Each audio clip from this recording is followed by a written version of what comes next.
საღამოშვიდობის ეს თეორემა და დღევანდელი გადაცემის მასპინძელი მე ირაკლი კიკნაველიძე ვიქნები. უკვე რამდენიმე კვირაა რაც განათლების სამინისტრო ხელნაწერთა ეროვნული ცენტრის თანამშრომლებს დაუპირისპირდა. კონფლიქტი მას შემდეგ დაიწყო, რაც თამარ სანიკიძემ ცენტრის ხელმძღვანელის პოზიციაზე კონკურსი გამოაცხადა. ცენტრის თანამშრომლების თქმით, სამინისტრო თვეების განმავლობაში მიზანმიმართულად მოქმედებდა. მათი მიზანი ცენტრის სხვა ადგილას გადატანა და არსებული შენობის სხვა მიზნებით გამოყენება. თამარ სანიკიძე ბუბა კუდავას არაეფექტიანად მართვასა და ხარჯების არასწორად გადანაწილებაში სდებს ბრალს. მინისტრი ამტკიცებს, რომ ბუბა კუდავა პრემიებს არასწორად ანაწილებდა. ცენტრის თანამშრომელთა თქმით, ორგანიზაციას ისედაც მწირი ბიუჯეტი ჰქონდა და თანამშრომელთა დიდი ნაწილი სწორედ ენთუზიაზმის ხარჯზე იცავდა შეუფასებელ ექსპონატებს. აღსანიშნავია, რომ ცენტრის ხელმძღვანელის პოსტზე გამოცხადებული კონკურსის პირობები მხოლოდ 490 ლარიან თანამდებობრივ სარგოს ითვალისწინებს. ეს მაშინ, როდესაც მაგალითად განათლების მინისტრის მოადგილე ყოველთვიურად 2950 ლარიან ხელფასთან ერთად 1475 ლარიან დანამატსაც იღებს. ინფორმაციის თავისუფლების განვითარების ინსტიტუტის შეფასებით ხელნაწერთა ეროვნულ ცენტრში შეუსაბამოდ დაბალი ხელფასებია.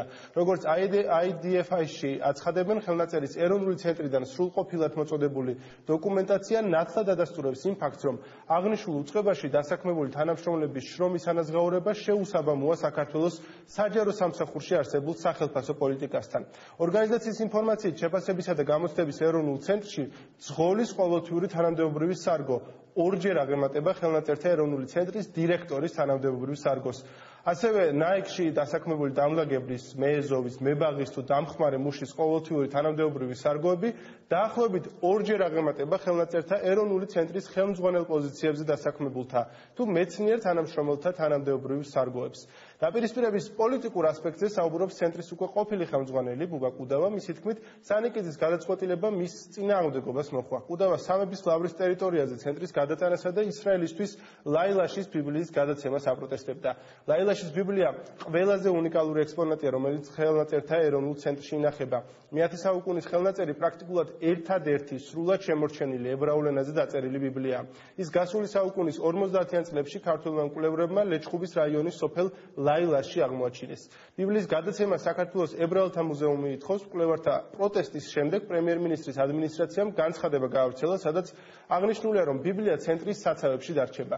ვაკანტურ პოსტს კი უკვე გამოუჩნდნენ მსურველები. აკადემიკოს მარიკა ლორთქიფანიძის ვაჟი, ისტორიკოსი გიორგი ოთხმეზური ამბობს, რომ მას უკვე შესთავაზეს ეს თანამდებობა. ამ თანამდებობის კიდევ ერთი მსურველი ისტორიკოსი ზაზა აბაშიძეა. ხელნაწერთა ეროვნული ცენტრის წინაშე არსებულ გამოწვევებთან დაკავშირებით ვისაუბრებთ დღეს ბუბა კუდავასთან ერთად. მოგესალმებით, ბატონო ბუბა. გამარჯობა. პირველ რიგში იქნებ გაიხსენოთ დაპირისპირების კონკრეტული მიზეზები. ქონდათ თუ არა ქალბატონ სანიკიძესთან საუბარი ცენტრის ადგილმდებარეობისა და ლაილაშის ბიბლიის შესაძლო გადაცემის შესახებ?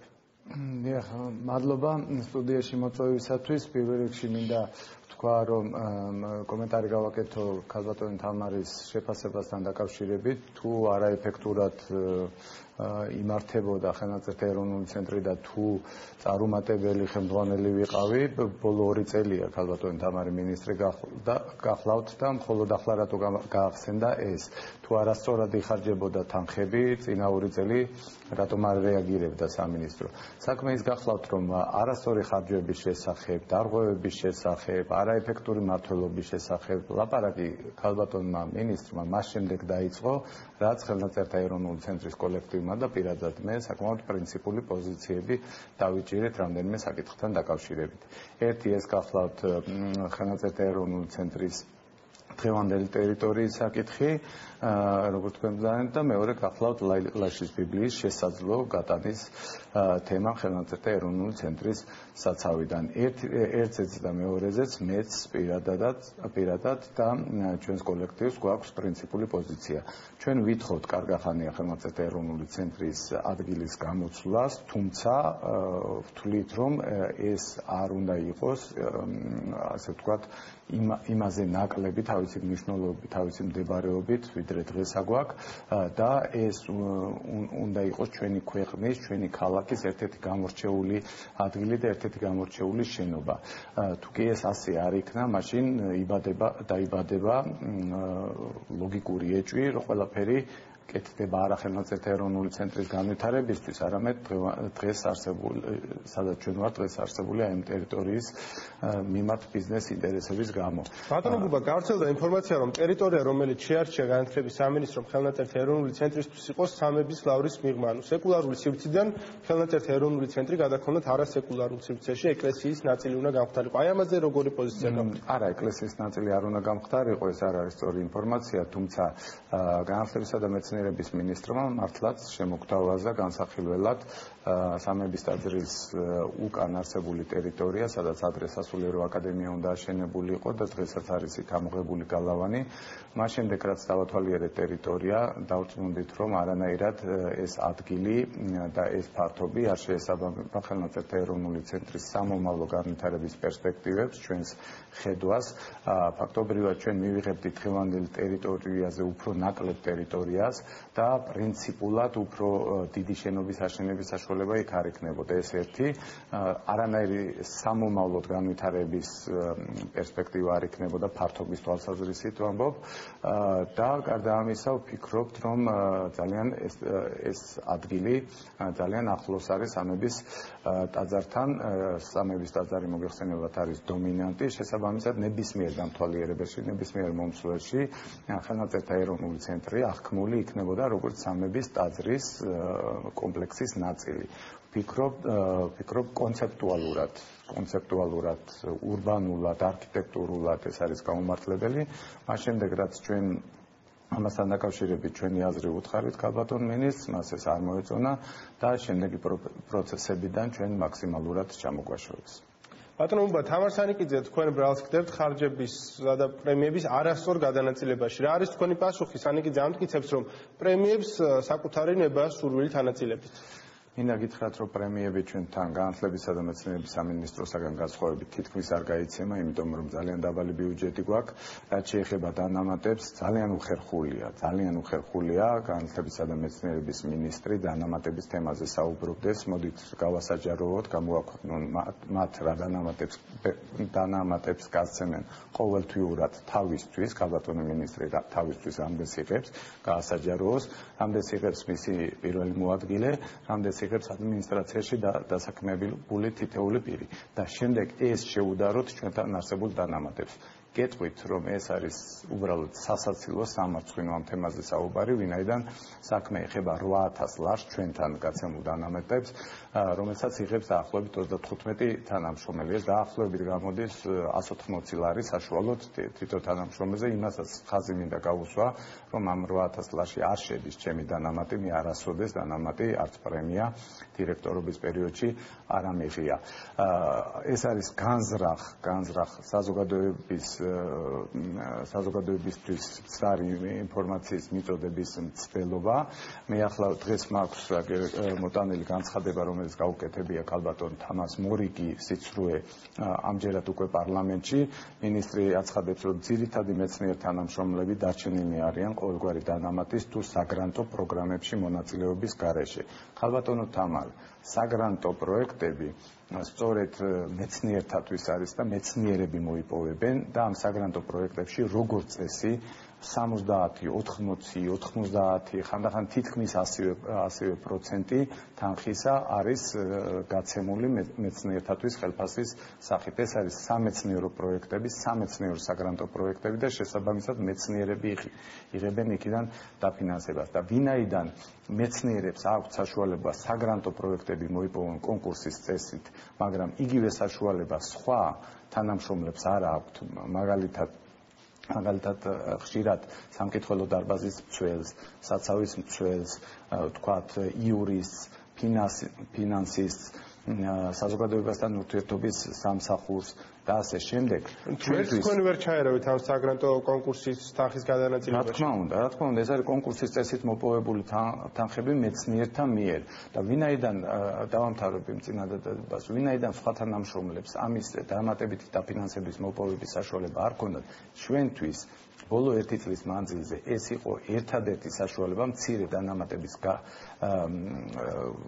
გაცემა, რომ შეგვენარჩუნებინა ეს ადამიანები. მარტივ მაგალითს მოგიყვანთ. წლების წინ ჩვენ გამოვაცხადეთ კონკურსი იურისტის ვაკანსიაზე.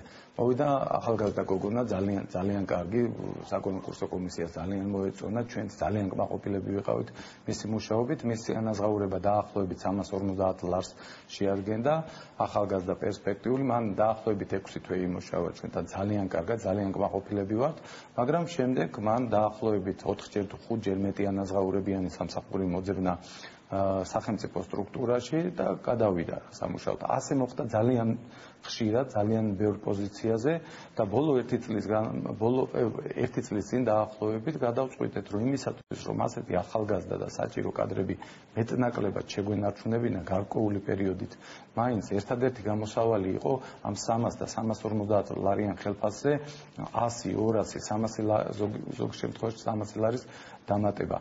ეს თუ სალაპარაკო გახდებოდა დღევანდელ საქართველოში, სადაც უკვე აღარავის არ უკვის პრემიები და დანამატები, მათ შორის რამდენიმე ათასიანი, ამას ნამდვილად ვერ ვიფიქრებდი და კიდევ ერთსაც დავამატებ. თუ კი ეს იყო მიუღებელი, 1 წლის მანძილზე ქალბატონი თამარი რატომ დუმდა? ახლა გახდა ბოლო 1 თვის და 2 თვის განმავლობაში ეს 8000-იანი დანამატი 35 თანამშრომლისთვის. კიდევ ერთხელ ვიმეორებ, ხანდახან ქალბატონი თამარის თლიანი თვიური ანაზღაურება 8000 ლარამდე აღწევს ზოგიერთ თვეებში და უხერხულია უბრალოდ, როდესაც ამ თემაზე საუბრობს განათლების მინისტრი. ბატონო ბუბა, რაც შეეხება ლაილაშის ბიბლიას, იქნებ უფრო ცალად მოგვიყვეთ პირველ რიგში რა მნიშვნელობის არის ეს ძეგლი და შემდეგ მე ვიცი რომ ადრეც ყოფილა აი ამ ექსპონატის გატანის მცდელობა ცენტრიდან. ვისი სურვილია რომ ამ ექსპონატმა დატოვოს თქვენი საცავები?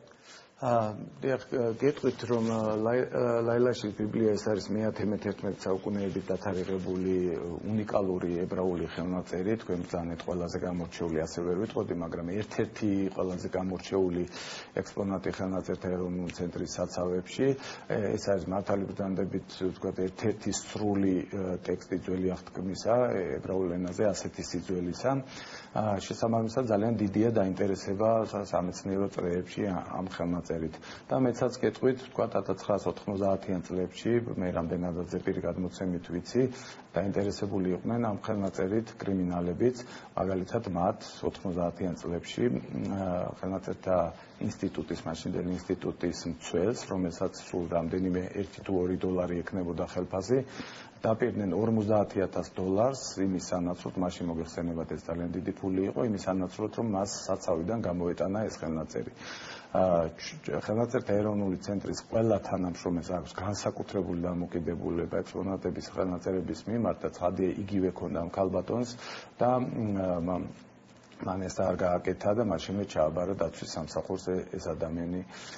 შემდეგ რა მოხდა სამწუხაროდ აღარ ვიცით, მაგრამ ეს მაგალითი იმიტომ მოვიყვანე, რომ გითხრათ, რომ ზოგადად ძალიან დიდია ერთი მხრივ სამეცნიერო და კულტურული ინტერესი და მეორე მხრივ კრიმინალთა ინტერესიც კი ამ ხელნაწერის მიმართ. ესე იგი ახლახან გარემონტა მოხდა რეაბილიტაცია ებრაელთა მუზეუმისა, ძალიან კარგი საქმე გაკეთდა, კარგი პროექტი განხორციელდა და ძალიან კარგი პირობები აქვთ მათ და ვფიქრობ ასეთივე პირობები უნდა გქონდეს ყველა სიძველე ცაცავ საქართველოში და მათ შორის თქვათ ხელნაწერთა ეროვნულ ცენტრსაც. და როდესაც გაიხსნა ეს მუზეუმი, მაშინ ჩვენ ვთხოვეს, რომ მაქსიმალურად ხელი შეგვეწყო.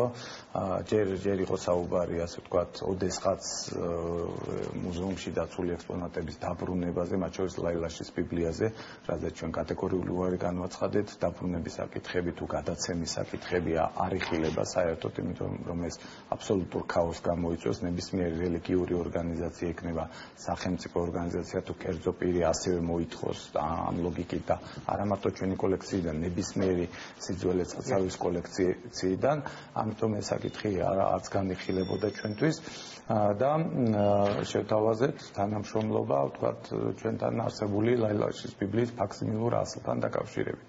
გამოფენილი იყო ეს ფაქსიმილური ასლი მუზეუმში, მაგრამ ამის პარალელურად მუზეუმის დირექტორი ითხოვდა ორიგინალის დაბრუნებას და თანაც პირად საუბრებში ჩვენ თანამშრომლებთან ამბობდა, რომ ფაქსიმილური ასლი დარჩება მანამ ებრაელთა მუზეუმში, სანამ ხელნაწერთა ეროვნული ცენტრი არ გადასცემს მათ ორიგინალს ლაილაშის ბიბლიისა. ამან გამოიწვია ჩვენი აღშფოთება, შესაბამისად ჩვენ დროებით გადავწყვეტეთ, რომ შევწყვეტოთ თანამშრომლობა და შესაბამისად ფაქსიმილური ასლი წამოგვეღო მუზეუმიდან. ამას მოყვა ძალიან დიდი ზეწოლა, ძალიან დიდი ჩარევა განათლებისა და მეცნიერების სამინისტროს მხრიდან, პირადად ჩემზე და ჩვენს თანამშრომლებზე ხორციელდებოდა ზეწოლა, რომ მაქსიმალურად ხელი შეგვეწყო მუზეუმისთვის და დაგვეტოვებინა იქ ფაქსიმილური ასლი. როდესაც ჩვენ წინაშე მდგარი პრობლემები განათლებისა და მეცნიერების სამინისტროში ვერ წყდება კვირების, თვეებისა და წლების განმავლობაშიც კი ამის ფონზე წუთებში რეაგირებდნენ ებრაელთა მუზეუმის ხელმძღვანელის ზარებზე, რამაც გამოიწვია აბსოლუტურად საფუძვლიანი ეჭვი არა მხოლოდ ჩემში, არამედ ყველა თანამშრომელში, რომ იმდენად დიდია ამ მხარდაჭერა, იმდენად დიდია ზეწოლა ჩვენზე, რომ ამ მხარდაჭერამ და ამ ზეწოლამ შესაძლოა მიგვიყვანოს ბოლოს ლაილაშის ბიბლიის ორიგინალის გადაცემამდე. შესაბამისად, ჩვენ გავაკეთეთ საკმაოდ მკვეთრი განცხადება, რომ დაუშვებელია ყოველგვარი გატანა, გადაცემა და ამას ხელი მოაწერა ხელნაწერთა ეროვნული ცენტრის თანამშრომელთა აბსოლუტურმა უმრავლესობამ, 100-მ თანამშრომელმა. და ბოლოს თქვენ გეგმავთ გამოცხადებულ კონკურსში მონაწილეობის მიღებას, გაქვთ თუ არა იმედი, რომ კონკურსი სამართლიანი იქნება? რა თქმა უნდა, კონკურსი საფუძველშივე ჩანს, რომ არ იქნება სამართლიანი, ეს კონკურსი პირდაპირ ვიტყვი, გამოცხადებულია იმისთვის, რომ ასეთი პრინციპული დირექტორი ჩამოაშორონ თანამდებობას და დასვას განათლებისა და მეცნიერების მინისტრმა მისთვის სასურველი კანდიდატი. ეს კარგად ჩანს იქიდანაც, რომ მინისტრს არ ქონდა არანაირი ვალდებულება კონკურსის გამოცხადების, მას პირდაპირ შეეძლო უბრალოდ დაინიშნა, მოეხსნა დირექტორი. ეს უბრალოდ არის ამ გეგმის ნაწილი, რომ გათეთრდეს რაღაცნაირად ეს ჩანაცვლების პროცესი. აქვე ვიტყვი, რომ მეცნიერ თანამშრომლებზე, როცა აპელირებს კალბატონი მინისტრი, 2015 წლის დასაწყისიდან მისი განცხადებით მეცნიერ თანამშრომლებს საქართველოში ეზრდებათ ხელფასი და 250%-ით ეზრდება და 700 ლარი გახდება. მოხდა ისე, რომ შეეხო ეს პროცესი ყველას, მაგრამ არა ხელნაწერთა ეროვნული ცენტრის მეცნიერ თანამშრომლებს. და თურმე მეცნიერ თანამშრომლებზე ჩვენ არ ვზრუნავთ, თორემ განათლების სამინისტროს ზრუნავს. სწორედ ეს მეცნიერ თანამშრომლები აბსოლუტურად ყველა ხელს აწერს რეკომენდაციას, მათი აზრით ხელნაწერთა ეროვნული ცენტრის დირექტორი კვლავაც უნდა იყოს ბუბა კუდავა. მაგრამ მე არ მჯერ ამ პროცესის სამართლიანობისა, ვინაიდან განათლებისა და მეცნიერების მინისტრი პირადად ხვდება შესაძლო კანდიდატებს და მათ სთავაზობს კონკურსში მონაწილეობის მიღებას. პირადად არის ჩარეული ამ პროცესში. თქვენ წარმოიდგინეთ, ღამის საათებში იბარებს ხელნაწერთა ეროვნული ცენტრის 3 თანამშრომელს და ცდილობს განხეთქილების შემოტანას ჩვენს კოლექტივში. ჩვენი კოლექტივი არის ერთიანი პრინციპულ პოზიციებთან დაკავშირებით და ძალიან უხერხულია ჩემგან ამის თქვა, მაგრამ ერთიანია ხელნაწერთა ეროვნული ცენტრის დირექტორის კანდიდატურასთან დაკავშირებითაც. დიახ, ძალიან დიდი მადლობა ბატონო ბუბა, რომ იყავით ჩვენი სტუმარი. თეორემა ცოტა ხანში დაგიბრუნდება დისკუსიის ფორმატში, ჩვენ ქართული გამომცემლობების პრობლემებისა და მათ წინაშე არსებული გამოწვევების შესახებ ვისაუბრეთ.